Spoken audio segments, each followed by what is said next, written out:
opening music fades in. Do you think you know why the Titanic sank? Think again. This is not just a story about an iceberg. It's about human error, poor planning, and sheer bad luck. Let's dive into the real reasons behind one of the most infamous maritime disasters in history. First, the construction. The Titanic was touted as unsinkable, but it had design flaws. The ship's watertight compartments weren't truly watertight. The bulkheads didn't extend high enough to prevent water from spilling over into adjacent compartments. Then, there was the quality of the materials. Recent studies have shown that the Titanic's hull and rivets were made of subpar steel and iron. When the ship collided with the iceberg, the metal became brittle and shattered, causing the hull to split open more easily than it should have. But it wasn't just the ship's physical flaws.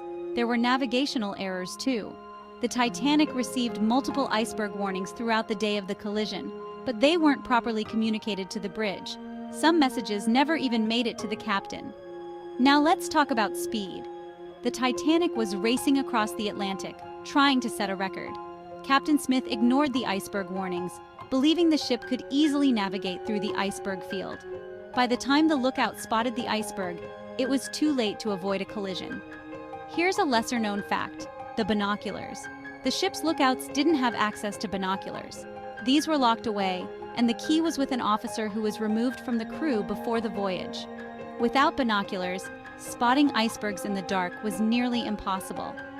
After the iceberg struck, the rescue operation was another tragedy.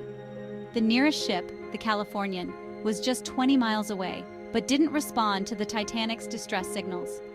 The radio operator on the Californian had turned off his equipment for the night. The lifeboats, too, were a disaster.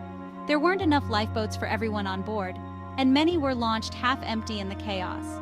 This cost hundreds of lives. In the end, more than 1,500 people lost their lives, not just because of an iceberg, but because of a cascade of human errors and misjudgments. So next time someone mentions the Titanic, remember, it wasn't just bad luck. It was a perfect storm of failures that led to one of the greatest maritime disasters in history. If you want to learn more about how history's greatest tragedies unfolded, hit that subscribe button and let's uncover the truth together. Closing music fades out.